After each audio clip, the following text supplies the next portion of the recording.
साथीहरू नमस्कार। म पुनः नयाँ श्रृङ्खलाको साथ उपस्थित भएको छु। आज म लोकसेवा आयोगले सोध्न सक्ने अप्राविधिक राजपत्राङ्कित तृतीय श्रेणी शाखा अधिकृत वा सोसर पदको लागि सोध्न सक्ने परीक्षाको नमुना प्रश्न उत्तर श्रृङ्खला लिएर उपस्थित भएको छु। ल क्वेसन नम्बर 1 बाट हेरौँ है त। तलका कथनहरूको बारेमा विचार गर्नुहोस् भनेको छ। सबभन्दा बढी जनसङ्ख्या र क्षेत्रफल भएको महादेश एसिया महादेशलाई चिनिन्छ, एकदमै ठिक छ यो हैन। 2 नम्बरमा हेरौँ, सबभन्दा बढी देश तथा तातो महादेश भनेर अफ्रिका महादेशलाई चिनिन्छ, एकदमै ठिक छ। क्वेसन नम्बर 3, लामो महादेश तथा चराहरूको महादेश भनेर दक्षिण अमेरिकालाई चिनिन्छ, एकदमै सही छ। दक्षिण अमेरिकालाई चराहरूको महादेश भनिन्छ अनि लामो महादेश भनिन्छ, ख्याल गरौँ है त। चौथो नम्बरमा सबभन्दा विकसित तथा मरुभूमि नभएको महादेश उत्तर अमेरिका भनेको यो चाहिँ युरोप हो है साथीहरू। त्यसैले 4 नम्बर गलत छ, अरू सबै ठिक छ, 1 2 3 ठिक। ओके, दोस्रो हेरौँ त। ओलम्पिकमा प्रयोग हुने रङको प्रकार र महादेशको समूह 1 र 2 बीच जोडा मिलाउनुहोस् भनेको छ। यतापट्टि महादेश दिएको छ, उतापट्टि चाहिँ ओलम्पिकमा प्रयोग हुने रङ देखेको छ। भनेपछि एसियाको के हो? पहेँलो। याद गरौँ है, एसियाको पहेँलो AY येल्लो अनि एसिया है, ख्याल गरौँ। अफ्रिका कालो। उत्तर अमेरिका कस्तो हुन्छ भन्दा उत्तर अमेरिका रातो, युरोप के छ? निलो है। उत्तर अमेरिका रातो, युरोप निलो, अफ्रिका कालो, एसिया के हुन्छ? पहेँलो है, ख्याल गरौँ है त। क्वेसन नम्बर 3 हेरौँ। विश्वको सबभन्दा सानो भूपरिवेष्टित मुलुक कुन हो भने भ्याटिकन सिटी। क्षेत्रफलको आधारमा महानगरपालिका ठुलोदेखि सानो क्रमको हुन्छ पोखरा, भरतपुर, वीरगञ्ज, विराटनगर, काठमाडौँ, ललितपुर। हेरौँ है। अब त्यसलाई फर्मुला बनाएर फर्स्ट लेटरबाट गर्न सक्नुहुन्छ साथीहरू। क्वेसन नम्बर 5 हेरौँ। यतापट्टि प्रदेश दिएको छ एकपट्टि, अर्कोपट्टि चाहिँ उनीहरूको स्थापना मिति दिएको छ अथवा तिनीहरूको नामाकरण भएको मिति दिएको छ। हेरौँ है त। यतापट्टि प्रदेश, अर्कोपट्टि नामाकरण मिति दिएको छ है। बागमती प्रदेशको कहिले हो भन्दा विक्रम सम्वत 2075 साल असार कति गते?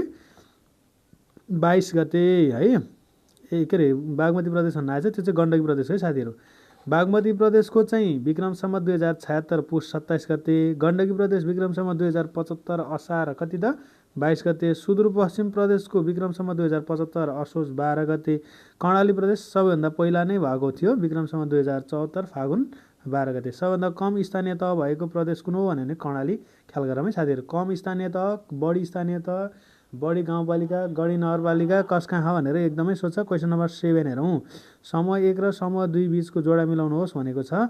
तल दिएको चाहिँ यो विश्वयुद्धको घटनाक्रमसँग सम्बन्धित छ। हेरौँ है त। इटालीद्वारा आत्मसमर्पण कहिले गरेको थियो भन्दा सन् 1943 सेप्टेम्बर कतिमा? 8 मा, ख्याल गरौँ। 1943 मा इटालीले। जापानले कहिले? 1945 अगस्त कतिमा? 14 मा हैन। अनि जर्मनीले 1945 मे कति त? 7 मा। अनि संयुक्त राष्ट्रसङ्घको स्थापना 1945 अक्टोबर 24 मा। एकचोटि हेरौँ है, यो असाध्यै इम्पोर्टेन्ट क्वेसन हुनसक्छ। त्यस पछाडि अर्कोमा जाउँ है त। Question number 8। अब यतापट्टि चाहिँ के दिएको छ? प्रथम महिलाहरू अथवा प्रथम महिला दिएको छ, अर्कोपट्टि व्यक्तिको नाम दिएको छ, ख्याल गरौँ है त। बेलायती प्रथम महिला प्रधानमन्त्री को हुन् भनेर सोधेको छ, मार्गरेट थ्याचर। प्रथम महिला अन्तरिक्ष पर्यटक हुन् हो, अनुसया अन्सारी भइहाल्यो। प्रथम महिला राष्ट्रपति को हुन् त भनेको इसाबेल पेरो भइहाल्यो। अनि चौथोमा प्रथम महिला प्रधानमन्त्री को हुन् त? Sirimavo Bandaranaike, Sri Lanka. Okay, question number 9 हेरौँ। तलका मध्ये कुन भनाइ मल्लकालीन राजा जयस्थिति मल्लको बारेमा बोलिँदैन भनेको? समाजलाई 4 वर्ण 36 जातमा विभाजन गर्ने राजा, एकदम ठिक छ, उनले त्यो भनेका थिए। तल्लो जातको महिलासँग विवाह गरेका पुरुष जात तल झार्ने राजा हुन्, एकदम ठिक छ कुरा हैन।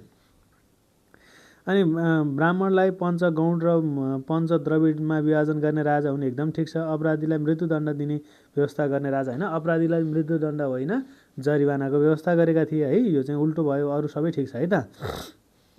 अर्को अब क्वेसन नम्बर 10 मा हेरौँ त। एकपट्टि चाहिँ पशुपतिसँग सम्बन्धित छ, अर्कोपट्टि त्यो चलन कसले चलाएको हो भन्ने छ है त। पशुपतिमा पञ्चामृतले नुहाउने राजा हैन, पशुपतिलाई पञ्चामृतले नुहाउने राजाको हुन् भनेर सोध्यो भने पृथ्वीनारायण शाह। पशुपतिमा महास्नान गराउने राजाको हुन् भन्यो भने अभय मल्ल। पशुपतिमा सुनको छाना चढाउने राजाको हुन् भन्यो भने शिवदेव। अनि स्वर्णमय बनाउनेको हुन् भन्दाखेरि चाहिँ भास्कर मल्ल, स्वर्ण भास्कर है। यो अलिक कन्फ्युजिङ क्वेसन छ, ख्याल गरौँ है त। पञ्चामृतले नुहाउने पृथ्वीनारायण शाह। अनि पशुपतिमा मा स्नान गराउने राजा कुन भन्दा अभय मल्ल। सुनको छाना चढाउने सुन सबाट शिवदेव भनेर सम्झिनु पऱ्यो। अनि त्यसपछि पशुपतिलाई स्वर्णमय बनाउने डीको के हुन्छ भास्कर वर्मा है, यो ख्याल गरौँ है त। क्वेसन नम्बर 11मा एकपट्टि विभिन्न जात जाति दिएको छ भने अर्कोपट्टि उनीहरूको प्रमुख चाहिँ पर्वहरू दिएको छ। राजवंशीको के हो सिरुवा पर्व होइन, थारूको के हो भलमनसा, सतारको के हो दसैँ नाच, तामाङको के हो लोसार है। ख्याल गरौँ है, एकदमै इम्पोर्टेन्ट क्वेसन हो यो, सोधिरहने क्वेसन है। राजवंशीको के हो भन्दा राजवंशीको सिरुवा सिरा राशि भनेर सम्झिनु क्या, सम्झिनुलाई राशि राशिफल हेर्ने भन्छौँ नि, राशि भनेर सम्झिनु। अथवा चाहिँ इन्डियन एक्ट्रेसको नाम छ नि राखी राशि यसरी सम्झिनुहुन्छ है त। थारूको भलमनसा है, यो अलिकति इम्पोर्टेन्ट चलित बढी भएको थाहा भएको भएर। सतारले चाहिँ के मनाउँछ दसैँ मनाउँछ भनेर सम्झिनु पऱ्यो। सतार दसैँ नाच, सतार दसैँमा नाच। अथवा यसलाई यस्तो ट्रिक पनि दसैँमा केटीकेटीले सताएर हैरान भइसक्यो भनेर ट्रिक, अन्यथा अर्थ नजाओस् है, त्यो मैले सम्झिने तरिका मात्रै भनेको। दसैँमा केटीकेटीले असाध्यै सताए त्यही भएर सतारले दसैँ नाच है त। तामाङ के भयो तामाङको लोसार, गुरुङको नि हुन्छ तामाङको नि हुन्छ शेर्पाको नि हुन्छ। अब त्यो पनि जोडा मिलाउने आउनु सक्छ साथीहरू। हेरौँ 12 नम्बरमा हेरौँ त, झाँगड जातिले बोल्ने भाषा कुन भाषा परिवारभित्र पर्छ द्रविडमा। हेरौँ है त, यो द्रविडमा चाहिँ एउटा मात्रै द्रविड भएछ, त्यहाँ द्रविड है एउटा मात्रै जाति छ भने नि हुन्छ। यसमा चाहिँ द्रविडमा चाहिँ झाँगड एकदमै विशेष गरी ख्याल गरौँ है त। कुल ग्रास उत्पादनको तृतीय क्षेत्र अन्तर्गत तलका मध्ये कुन पर्दैन भन्दा ग्यास र पानी। हेरौँ है अरू कुराहरू। नेपालको पहिलो उद्योग कुन हो भन्दा विराटनगर जुरमिल, जैतुन खेतीको लागि बाजुरा है। अब यतापट्टि चाहिँ हेरौँ है त, यतापट्टि औद्योगिक क्षेत्र र तिनीहरूको क्षेत्रफल दिएको छ। हेरौँ है, सबैभन्दा ए नम्बरबाट सुरुवात गरौँ। हेटौँडा औद्योगिक क्षेत्र होइन, हेटौँडा औद्योगिक क्षेत्र 2829, अब यतिमध्ये सबभन्दा ठुलै त्यही भइहाल्यो। बी नम्बर बालाजु औद्योगिक क्षेत्रमा कति रहेछ, बीको 670। अनि पोखरा औद्योगिक क्षेत्रको कति रहेछ त 501, बुटोल औद्योगिक क्षेत्रको 434 है त। सबभन्दा पछि स्थापना भएको औद्योगिक क्षेत्र कुन हो, राजविराज औद्योगिक क्षेत्र। नेपालमा ऊर्जा दिवस कहिले मनाइन्छ, जेठ 9 गते। हेरौँ है, वैशाख जेठमा चाहिँ तातो हुन्छ त्यहाँबाट ऊर्जा आउँछ भनेर सम्झ्यौँ न, हो त्यो पनि सम्झिने त टेक्निक त हो नि होइन। ऊर्जा आउँछ भन्दा वैशाख जेठमा अलिक तातो हुन्छ, तातोमा बढी ऊर्जा आउँछ भनेर सम्झिने हुन्छ होइन, जेठ 9 गते है। अनि नेपालमा निजामती सेवाको दिवस कहिलेदेखि मनाउन थालेको, यो क्वेसन कति धेरैचोटि सोधेको छ। 2061 भाद्र 22 गते एक्जाममा सोधेको छ। यसको नारा के हो पनि सोधेको थियो है, ख्याल गरौँ अफिसरमै सोधेको क्वेसन है यो। स्थानीय सरकार सञ्चालन ऐन 2074 को कहिलेदेखि प्रारम्भ भएको हो भन्दा 2074 असोज कति गते 29 गते है। मलाई चाहिँ यो याद छ है साथीहरू, मैले यो क्वेसन बिगारेको थिएँ कि त्यही भएर मलाई चाहिँ याद छ, तपाईँहरू ख्याल गर्नु होला है साथीहरू। क्वेसन नम्बर 21, तलका कथनहरूको बारेमा विचार गर्नुहोस्। पृथ्वीनारायण शाहको पालामा कमान्डरी किताखाना भन्नाले हालको निजामती किताखाना भनिन्थ्यो, एकदम ठिक छ, सही छ। पृथ्वीनारायण शाहको पालामा समरजङ अड्डाको ले रक्षा सम्बन्धी काम गर्थ्यो, एकदम ठिक छ। समरजङले रक्षा, कमान्डरी किताबखाना भनेको निजामती किताबखाना। नेपाल एकीकरणको सिलसिलामा युद्ध नगरी स्वेच्छाले आत्मसमर्पण गर्ने केही राज्यलाई अर्ध स्वतन्त्र राज्यको दर्जा दिइराखेको थियो, त्यस्तो राज्यलाई के सिर्तो राज्य भनिन्थ्यो। ख्याल गरौँ है त, औपनिवेश टाइपको क्या। यसो हेर्दाखेरि क्या उनीहरूले जसले आत्मसमर्पण गर्छ तिनीहरूलाई ल तिमीहरू नै बसिराख भनेर दिएको चाहिँ राज्यलाई के भन्छ, सिर्तो राज्य भनिन्छ। क्वेसन नम्बर 4, युद्धमा मारिएका सेनाको परिवारलाई जीवन निर्वाहका लागि पृथ्वीनारायण शाहको पालामा दिइने जग्गालाई के भनिन्छ, मर्बट भनेर भनिन्छ, र त्यो नीतिलाई मर्बट नीति भनिन्छ है त। यो सबै ठिक छन् है, यसमा सबै कुराहरू ठिक छन्। अब क्वेसन नम्बर 22 हेरौँ त, नेपालमा राष्ट्रिय मानवाधिकार ऐन विक्रम सन् 2055 जारी भएको थियो। अन्तर्राष्ट्रिय मानवाधिकार दिवस डिसेम्बर 10 मनाइन्छ, एकदम दुवै ठिक छ। पैतृक सम्पत्तिमा लैङ्गिक विभेद बिना सबै सन्तानलाई समान हक हुने भनेको यो समानताको हक भयो। अनि त्यसपछि गएर एकपट्टि चाहिँ परिषद यो छ, अनि धारा नेपालको संविधानको कुन धारामा छ भनेको छ, एकदमै इम्पोर्टेन्ट क्वेसन, ख्याल गरौँ है त। संवैधानिक परिषदको कति धारा हो त, धारा 284। यो एकदमै इम्पोर्टेन्ट छ, यत्तिकै नै सोधिदिन्छ क्वेसनहरू, अथवा रिटर्नमा पनि चाहिन्छ। यो त संवैधानिक परिषदको सिफारिसमा भनेर भन्छौँ नि हामीले। संवैधानिक परिषद 284, राष्ट्रिय सुरक्षा परिषद 266, जनमत सङ्ग्रह सम्बन्धी व्यवस्था, अनि त्यस पछाडि गएर 275, अनि त्यसपछि सङ्घीय राजधानी सम्बन्धी भनेको 288। यो ख्याल गरौँ है। यो असाध्यै संवैधानिक परिषद भनेको ख्याल गरौँ है 284, राष्ट्रिय सुरक्षा परिषद भनेको 266, जनमत सङ्ग्रह भनेको 275, सङ्घीय राजधानी सम्बन्धी व्यवस्था भनेको 200 कति रहेछ त भन्दा 88 है। ओइको टेक्स 100 केसँग सम्बन्धित छ? वातावरणीय गुणस्तर र मापदण्ड चनाउने चिन्ह है। हेर्नु है। अब अर्को सङ्कटापन्न वन्यजन्तु तथा वनस्पति अन्तर्राष्ट्रिय व्यापार सम्बन्धी महासन्धि 37 नेपालले कहिले हस्ताक्षर गरेको? 1975 है। जैविक विविधताको दृष्टिकोणले नेपाल एसिया कतिौँ राष्ट्रमा पर्छ? 10औँ भनेको छ। करिब अन्त बुकहरूमा 12औँ भेटिन्छ है साथीहरू। अहिलेको अवस्था हेऱ्यो भने 12औँ भेटिरहेको हुन्छ। 12औँ नै लगाउनु। विश्वको हिसाबले हेऱ्यो भने चाहिँ होइन एसियाको 10औँ भनेको छ। अब यो कन्फ्युजिङ छ है क्वेसन बुक अनुसार यताउता छ। कतै 51औँ देखिन्छ होइन, कतै 49 देखिन्छ। अब यसलाई चाहिँ ख्याल गरौँ है साथीहरू। 12 छ भने पहिला 10 छ भने 10 लाउँ, अनि नभए 12 हानौँ, त्यो पनि भएन भने 51 छ भने 51, 49 छ भने 49। अब त्यो अरू फेरि कन्फ्युजिङमा भयो भने चाहिँ विचार गरौँ है त। ब्लू प्लानेट केसँग सम्बन्धित छ भन्दा वातावरण संरक्षण क्षेत्रमा काम गरे बापत प्रदान गरिने पुरस्कार है। क्वेसन नम्बर 29 यतापट्टि चाहिँ हेरौँ त आवाज र तिनीहरूको डेसिबल जोडा मिलाउने भनेको छ। हामीले साउदी मार्दा कति डेसिबल निस्किन्छ भन्दा 15 डेसिबल। मोटरको हर्न बजाउँदा कति डेसिबल आउँछ भन्दा 110 डेसिबल। रकेटको इन्जिन उडाउँदा कति अरे त भन्दा 180 डेसिबल। बन्दुक पड्काउँदा कति अरे त भन्दा 140 डेसिबल। ओके। सबैभन्दा बढी लैङ्गिक अनुपात भएको प्रदेश कुन भन्दा मधेस।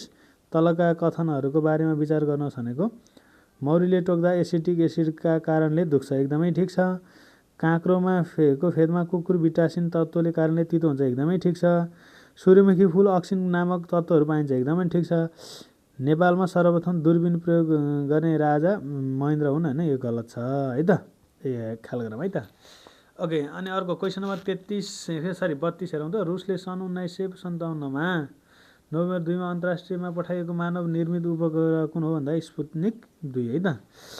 क्वेसन नम्बर 33 हेरौँ त। यता भौतिक परिमाण तिनीहरूको चाहिँ एकाइ दिएको छ है। विद्युतको धारा के हुन्छ? एम्पियर। ख्याल गरौँ है त। रगत केमा हुन्छ? पिन्टमा। दिन केमा हुन्छ? विद्युत शक्ति चाहिँ किलोवाट आवरमा हुन्छ होइन यो। अनि दिनलाई त त्यहाँ टाइपमा मिस्टेक भए हुनसक्छ होइन।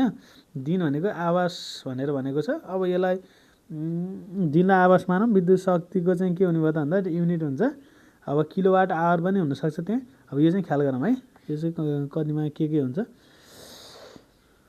दुधको सेतो पदार्थ कुन त? कोजिन भयो। कोजिन है। खुर्सानीमा कुन तत्त्व पाइन्छ? क्याप्साइसिन। अब खुर्सानीको इङ्ग्लिस नाम ख्याल गर्नु भने तपाईँलाई थाहा हुन्छ। खुर्सानी क्याप्सिकम भन्छौँ नि हामीले। त्यो खुर्सानी हुन्छ नि, यो डल्ले खुर्सानी जस्तो जुन तरकारीमा खान्छौँ हो, त्यो ख्याल गर्नु सम्झिहालिन्छ है। विद्युत धारा कुन एकाइमा नापिन्छ? एम्पियर। भर्खर माथि गइसक्यो। युरोपेली सङ्घको स्थापना कहिले भएको थियो? 1958 जनवरी 1मा। 1958 जनवरी 1मा। ख्याल गरौँ है। युरोपेली सङ्घको चाहिँ स्थापना। विश्व प्रसिद्ध नोबेल पुरस्कार 2024 को शान्तितर्फको कसले? न्योन हिडन्क्योले हो। अब अहिलेको को? अरू साहित्यको को? फिजिक्सको को? इकोनोमिक्सको को?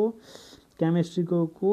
अनि बायोलोजी के अरे जीव विज्ञानको भन्दा नि अब उसमा चाहिँ हेरौँ है त। चिकित्सा शास्त्रको को भनेर सोध्न सक्छ। यो छवटैको इम्पोर्टेन्ट छ है त। ओके। अब यतापट्टि हेरौँ है त। विभिन्न देश तिनीहरूको चाहिँ मुद्रालाई के भनिन्छ दिएको छ। सिङ्गापुरको के हुन्छ? डलर। सिङ्गापुरे डलर भनेर गीतै सुन्नु होला नि साथीहरू होइन। बीको थाइल्यान्डको के हो भन्दाखेरि भाट। थाइल्यान्डको भाट यो अलि फेमस छ, त्यही भएर थाहा पाउनु होला तपाईँहरूले। सीको हेरौँ है त। अनि के सीको मलेसियाको के हुन्छ? रिङ्गेट। अनि डीको फिलिपिन्सको फोसो है। यो मलेसिया त धेरै ओलाएर पल्लाएर आफ्नै घर परिवारको मान्छेहरू गइरहेको हुन्छ, थाहा हुन्छ होइन। फिलिपिन्सको याद गर्नु फोसो। संयुक्त राष्ट्र सङ्घको सदस्यता प्राप्त गर्ने पहिलो एसियन राष्ट्र कुन हो? फिलिपिन्स। युएनको सदस्य प्राप्त गर्ने अन्तिम एसियन राष्ट्र कुन हो? अनि कुन रहेछ त? ब्रुनाई है। एसियनको पहिलो फिलिपिन्स, अन्तिम कुन रहेछ? ब्रुनाई। एसियनको एकमात्र भूराष्ट्रिय राष्ट्र कुन हो? लाओस है त। विश्व एड्स दिवस कहिले मनाइन्छ? डिसेम्बर 1। अब अन्य दिवसहरू पनि ख्याल गर्नु पऱ्यो। एड्स दिवसको नारा के हो त्यो पनि ख्याल गर्नु पऱ्यो है। राष्ट्रिय सभा सदस्यका लागि रिक्त पदहरूका लागि कहिले निर्वाचन हुने भएको छ भन्दा 82 माघ 11 गते हुनुपर्ने है। यो पुरानो डाटा भएको भएर त्यसलाई ख्याल गरौँ। अब नयाँ कहिले हुन्छ त्यो ख्याल गरौँ है। 82मा चाहिँ है त्यो अहिलेको चाहिँ होइन, हालको प्रति व्यक्ति आयो के हो 15, 17 है साथीहरू। यो पुरानै हो है डाटा हेरौँ है। नवप्रवर्तन 109, यो पनि चेन्ज भएको छ, यो पनि ख्याल गरौँ।